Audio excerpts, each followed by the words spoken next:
Vidéo 1, catégories et mots-clés. Bonjour, dans les leçons précédentes, nous avons appris à configurer notre thème WordPress que nous avons préalablement choisi. Dans cette leçon, nous allons apprendre à rédiger notre premier article.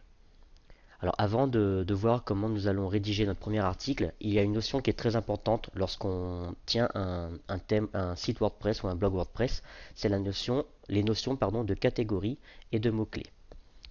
Pour cela, nous allons tout de suite nous diriger sur l'onglet Articles et aller voir d'abord Catégories.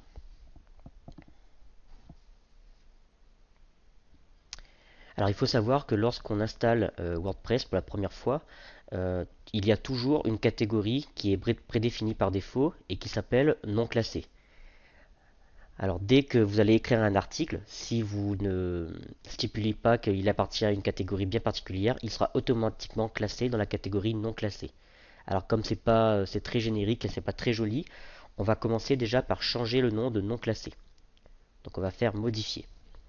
Alors dans l'exemple euh, du site que je suis en train de créer pour cette leçon, on va essayer de créer le blog d'Alex. Alex, c'est la petite mascotte du site Apprenti Webmaster. Et on va lui créer donc un blog personnel. Dans les catégories, il va parler de ses loisirs et notamment de musique, de cinéma, lecture, sport, télévision, etc. Donc on va mettre par défaut télévision. Donc ça, ce sera la catégorie par défaut. Si on ne stipule pas le contraire, ce sera classé dans télévision. Donc ça, c'est pour le nom. Pour l'identifiant, alors ce qu'on fait en général, c'est qu'on reprend la même chose que le nom, mais en mettant tout en minuscule et sans accent. Donc pas de minuscule, pas d'accent. Si jamais il y a plusieurs mots, mettez un tiret, le tiret du 6, entre chaque mot. Alors la notion de parent, c'est important. Il va y avoir des catégories et des sous-catégories.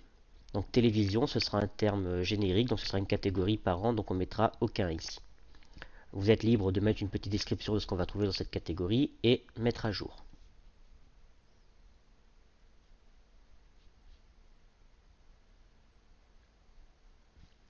Voilà, donc on a bien changé la catégorie par défaut qui est maintenant la catégorie télévision. On va rajouter quelques catégories. On va rajouter par exemple la catégorie musique. Donc il suffit ici de remplir ajouter une nouvelle catégorie. Donc on va mettre musique comme identifiant musique en minuscule, aucun parent également. Et on ajoute une nouvelle catégorie. Alors je vais faire de même, je vais rajouter quelques catégories supplémentaires et, et on se retrouve juste après. Voilà, ça y est, j'ai rentré quelques catégories supplémentaires, donc lecture, musique, sport, télévision, et j'ai rentré aussi des sous-catégories, donc comics, romans pour la sous-catégorie lecture, ça se voit au tiret qu'il y a devant. Musique, j'ai renseigné comme sous-catégorie internationale rap, variété française, sport, basketball, football et tennis, et télévision, émissions et séries. Alors j'ai volontairement laissé le cinéma sans sous-catégorie parce qu'on va maintenant le faire ensemble.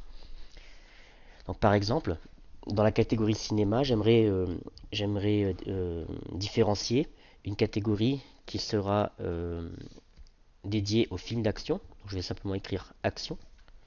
Et ici, en fait, pour bien montrer que c'est une sous-catégorie, il suffit de choisir comme parent la catégorie cinéma. Ce qui veut dire que la sous-catégorie action sera une sous-catégorie de la catégorie cinéma. Et j'ajoute. Et ça va apparaître immédiatement ici à côté. Voilà. Et donc pareil, on va faire une sous-catégorie comédie. Donc comme cinéma est déjà renseigné ici, il suffira hop, de cliquer sur ajouter une nouvelle catégorie. Voilà. Et enfin, on va terminer par science-fiction.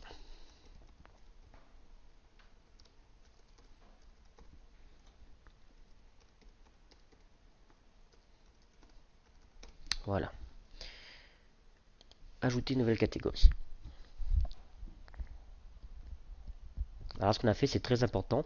On a dessiné en fait un peu le squelette de notre blog, où on a discerné les grandes catégories et les sous-catégories qui pourront apparaître. Alors, ne vous inquiétez pas, hein, à tout moment, même si vous avez déjà commencé votre blog depuis 6 mois, vous pourrez rajouter ou supprimer des catégories ou rajouter des sous-catégories, etc. Mais il est toujours bien, lorsqu'on se lance dans la création du site, d'avoir déjà une idée précise du contenu que vous allez avoir sur votre site et donc de dessiner rapidement, de décider rapidement quelles seront les catégories et les sous-catégories. Alors, une fois que ceci est fait, il y a la notion de mots-clés.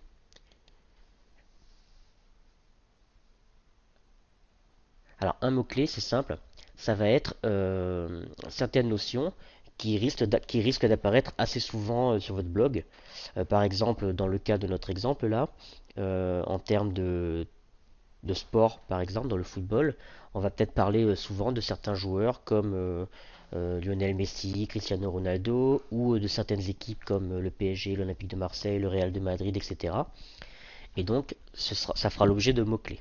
Donc là, rapidement, on va rentrer quelques mots-clés, hein, juste pour vous montrer que ça ressemble beaucoup à... On va mettre OM pour l'Olympique de Marseille, hop. Ça ressemble beaucoup aux catégories, en fait, lorsqu'on va les rentrer. Voilà. Et on ajoute un mot-clé, tout simplement. Hop, voilà. Et on continue comme ça. Donc, Valbuena, qui est un joueur de l'Olympique de Marseille, par exemple. Voilà. Hop, on ajoute le mot-clé. J'en fais un troisième et puis après je terminerai tout seul et on se rejoint juste après. Donc voilà, j'ai renseigné une liste de mots-clés en rapport avec les différentes catégories. Alors, s'il y a une différence majeure à noter entre les catégories et les mots-clés, c'est que les catégories sont hiérarchisées, c'est-à-dire on va avoir des catégories parents et des catégories enfants, c'est-à-dire des catégories et des sous-catégories. Les mots-clés ne sont pas hiérarchisés, chaque mot-clé a la même valeur et il pourra donc appliquer aussi bien à des articles appartenant à certaines catégories ou certaines sous-catégories particulières. Donc une fois que nous avons renseigné les catégories et les mots-clés, nous allons pouvoir commencer à rédiger notre premier article dans la prochaine vidéo. Il est très important de noter qu'on peut très bien rédiger son premier article en premier lieu et petit à petit créer les catégories et créer les mots-clés qui vont nous servir. Moi, je préfère avoir une idée bien précise de ce que je veux, de là où je vais, et construire déjà mon squelette avec les catégories et les mots-clés avant de me lancer dans la rédaction des articles. Donc on se retrouve tout de suite dans la prochaine vidéo où je vais vous présenter l'éditeur de texte de WordPress qui nous permettra de rédiger nos articles. A bientôt!